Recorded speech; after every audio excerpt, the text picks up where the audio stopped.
সোহাগ 10টা টাকা ভাইয়ের ভিক্ষা দেন। অসাধারণ একটা ভিডিও, এনজয় করুন ভিডিওটা দেখে। আরে ফুল দিলে কত সুন্দর টাকা দিয়ে দেয়, কেউ ফিরে দেয় না। এমন করে ফুল দিয়ে ভিক্ষা নিলে দেই সবাই খুশি হয়। ওই স্যারের লগে যদি দেখা হয় তাহলে স্যারেরও আমি ফুল দিমু।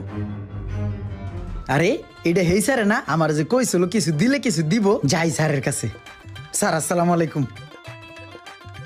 ওয়ালাইকুম আসসালাম। স্যার আজকে আমার ভিক্ষা দেন। আপনি যদি আজকে আমার ভিক্ষা দেন আপনার আমি কিছু দিমু।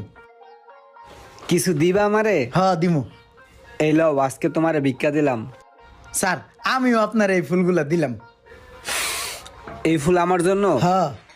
এই যে আমি তোমাকে টাকা দিলাম, তার বিনিময়ে যে তুমি আমাকে ফুল দিলা, এটা কি হইলো? তোমার আমার ভিতরে একটা লেনদেন হইলো। আজকের থেকে তুমি আর ভিক্ষুক না, আজকের থেকে তুমি হইলা ব্যাপারী, ফুলের ব্যাপারী। আজকের থেকে তুমি ফুল বিক্রি করবা, তুমি আর ভিক্ষুক নাই। আজকের থেকে তুমি আর ভিক্ষা করবা না।